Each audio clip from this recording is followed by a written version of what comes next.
Hello बच्चों, good morning. आज हम लोग जेसीईआरटी झारखंड रांची के पाठ्य पुस्तक पर आधारित कक्षा अष्टम के विज्ञान एवं प्रौद्योगिकी विषय से पाठ 7 दहन और ज्वाला कंबशन एंड फ्लेम अध्याय के पार्ट 2 को समझेंगे। बच्चों, इसके पिछले वीडियो में मैंने इसके पार्ट 1 को समझाया था। अगर आपने किसी कारणवश उस वीडियो को नहीं देखा है तो मैं इस वीडियो के डिस्क्रिप्शन बॉक्स में उस वीडियो का लिंक डाल दूंगा। आप उस लिंक पर क्लिक करके उस वीडियो को अवश्य देख लें।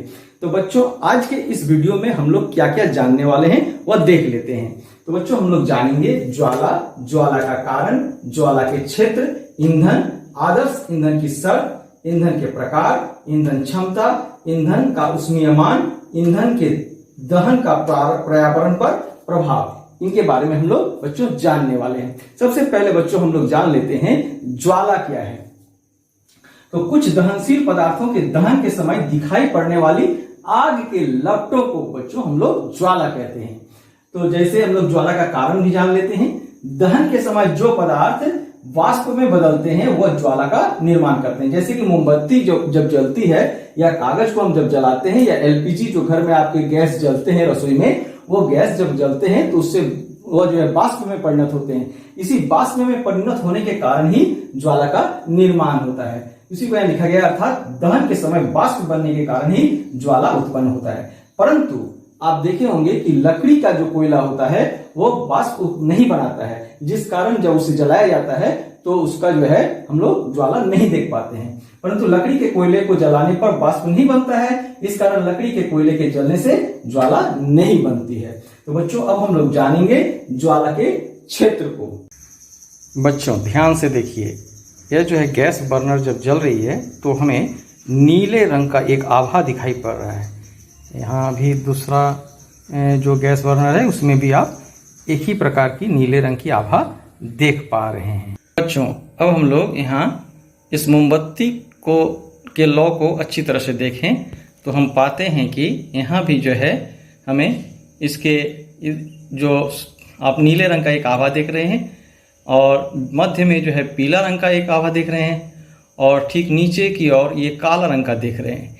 तो हम लोग इसके बारे में विस्तार से अब जानने। तो बच्चों, आपने देखा कि रसोई घर में उपयोग होने वाले गैस और मोमबत्ती को जलते हुए, तो यहाँ हमने देखा कि दोनों ही क्षेत्र में एक नीले रंग का लौ दिख रहा है। यह जो नीले रंग का लौ है वो उसके बाहर की ओर दिख रहा है, यानी कि सबसे बाहरी परत में दिख रहा है। तो यह जो है क्षेत्र सबसे गर्म होता है, और इसके ठीक अंदर जो है वो आपको पीले रंग का क्षेत्र दिखाई पड़ रहा है, वह जो है कम गर्म होता है। और सबसे अंदर मध्य में जो है काले रंग का क्षेत्र दिखाई पड़ता है, वह जो है बहुत ही कम गर्म होता है। जैसा कि आपने देखा मोमबत्ती और गैस ओवन को जलते हुए, बच्चों उसी प्रकार से हम लोग कागज को भी जलाएंगे तो उससे भी लौ निकलेगा। परंतु बच्चों, अगर हम लोग एक कोयले को जलाते हैं तो ऐसा हमें देखने को नहीं मिलता है। क्यों देखने को नहीं मिलता? क्योंकि कोयला जो है जलकर उसमें से वाष्प नहीं निकलता है। यही कारण है कि उससे जो है हम लोग उसका जो है लौ नहीं देख पाते हैं। तो बच्चों, यहाँ पर हम लोग जान लेते हैं ज्वाला के क्षेत्र के बारे में। एक नंबर में है ब्राज्य क्षेत्र। यह क्षेत्र सबसे गर्म होता है, जैसा कि यहाँ पर दिखाया गया है नीले रंग का बाहरी क्षेत्र, यह सबसे गर्म होता है। और 2 नंबर में है मध्य क्षेत्र, आंशिक दहन और कम गर्म होता है। ये जो मध्य वाला क्षेत्र आप देख रहे हैं यह जो है कम गर्म होता है, और ये पीले रंग का होता है। और आंतरिक, ये जो आंतरिक सबसे भीतर वाला क्षेत्र है, बिना जला भाग और सबसे कम गर्म वाला भाग होता है। तो बच्चों, अब हम लोग जान लेते हैं ईंधन। ईंधन तो हमने पहले पार्ट में ही पढ़ा है, परंतु यहाँ भी हमें जानना है। जल का ऊष्मा और प्रकाश देने वाला पदार्थ जिनका उपयोग घरों तथा फैक्ट्रियों में ऊष्मा के स्रोत के रूप में किया जाता है, उसे हम लोग ईंधन कहते हैं। और ईंधन के प्रकार, ईंधन जो है 3 प्रकार के होते हैं, एक ठोस ईंधन, एक द्रव ईंधन और एक गैस ईंधन। तो हमने ठोस ईंधन के बारे में जाना, लकड़ी, कोयला, ये सारे जो है ठोस ईंधन है। और द्रव ईंधन जैसे पेट्रोल, डीजल, केरोसिन, ये सब जो है द्रव ईंधन के उदाहरण है। जबकि हमने अभी जो एलपीजी गैस देखा वह जो है द्रव गैस ईंधन के उदाहरण है। तो बच्चों, अब हम लोग जानेंगे आदर्श ईंधन की शर्त क्या है। वह कौन सा ईंधन है जिसे हम आदर्श ईंधन कह सकते हैं। तो बच्चों, आप कभी अगर अपने अभिभावकों के साथ किसी स्वर्णकार की दुकान पर गए होंगे तो वहां आपको कारीगर के द्वारा जो है एक फुकनी की सहायता से, दीपक या मोमबत्ती के लौ की सहायता से जो है वो सोना या चांदी को गलाते हुए देखा होगा। तो आप जो है देखे होंगे कि वह इस मोमबत्ती या दिए के जो नीला क्षेत्र है उस क्षेत्र में का उपयोग अपने फुकनी की सहायता से सोना या चांदी को गलाने में करता है। कभी कभी घरों पर काजल बनाया जाता है, और यह काजल कैसे बनाया जाता है? यह काजल जो है इस मोमबत्ती का जो आंतरिक या जो मध्य भाग है वह भाग में आंशिक दहन के फलस्वरूप उसमें कुछ कार्बन के अवशेष रह जाते हैं, और यही कार्बन का अवशेष को जो है इकट्ठा करके काजल बनाया जाता है। तो बच्चों, हम लोग जान लेते हैं आदर्श ईंधन की क्या क्या शर्तें हैं, जिस शर्त के कारण हम उसे आदर्श ईंधन के रूप में पहचान सकते हैं। तो इसका एक शर्त है कि अधिक ऊष्मा उत्पन्न करना, वह ईंधन जो अधिक ऊष्मा उत्पन्न करता हो। 2 नंबर शर्त है ज्वलन ताप ना बहुत अधिक हो और ना बहुत कम हो।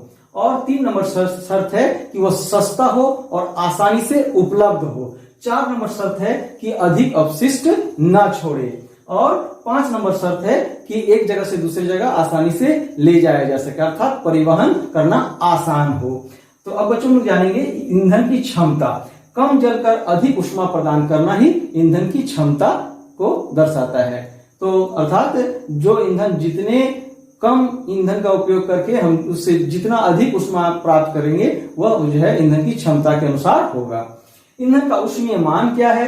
किसी ईंधन के 1 किलोग्राम को पूर्ण दहन से ऊष्मा ऊर्जा की जितनी मात्रा प्राप्त होती है उसे ईंधन का ऊष्मीय मान कहते हैं। अर्थात तो कोई ईंधन जिसके 1 किलोग्राम को अगर हम जलाते हैं तो उससे जितनी मात्रा में ऊष्मा ऊर्जा हमें प्राप्त होती है वह उस ईंधन का जो है ऊष्मीय मान कहलाता है। लोगों ने जाना ईंधन का ऊष्मीय मान क्या है। अब हम लोग जानेंगे ऊष्मा का मात्रक क्या है। ऊष्मा का मात्रक है किलोजूल प्रति किलोग्राम। किलोजूल को केजे से और किलोग्राम को केजी से हम लोग निरूपित करते हैं, इसलिए इसे लिखा जाता है केजे पर किलोग्राम, केजी। हाइड्रोजन एक ऐसा तत्व है जिसका जो है ऊष्मीय मान सबसे अधिक होता है, 1,50,000 केजे प्रति किलोग्राम होता है। यह सर्वाधिक है, परंतु इसका उपयोग हम लोग नहीं कर सकते हैं। क्यों नहीं कर सकते?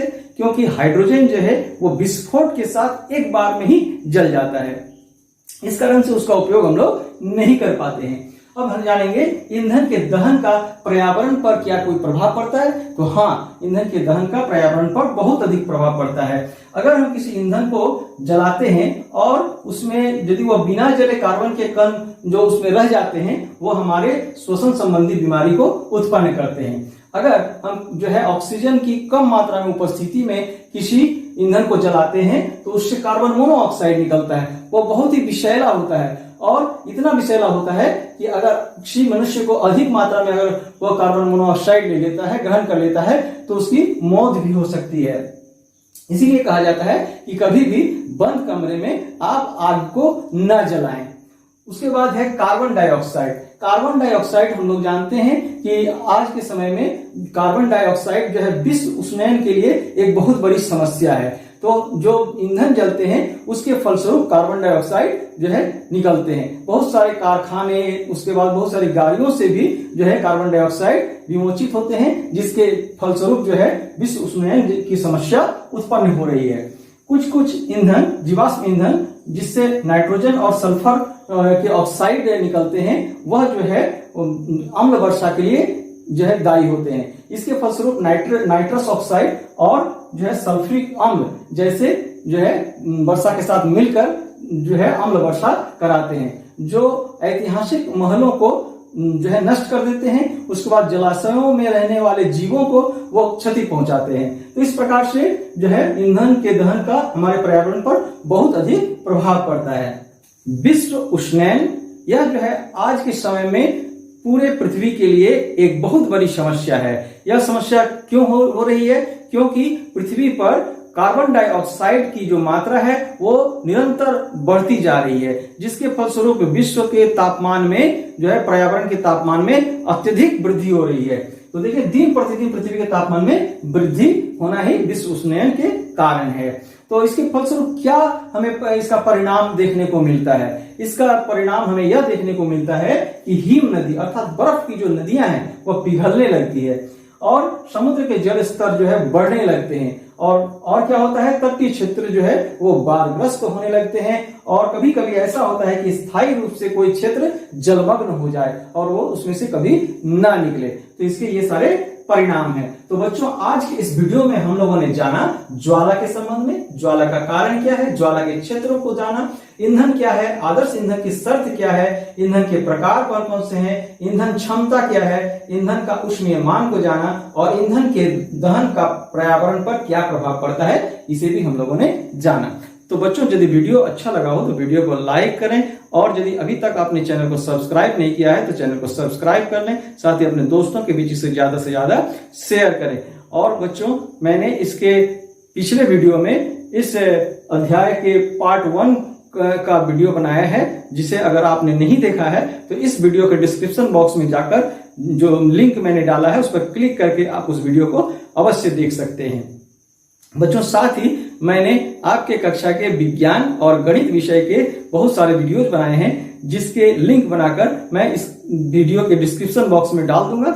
आप उस लिंक पर क्लिक करके उन वीडियोज को देख सकते हैं। वीडियो में अंत तक बने रहने के लिए आप सबको बहुत बहुत धन्यवाद। मिलते हैं अगले वीडियो में।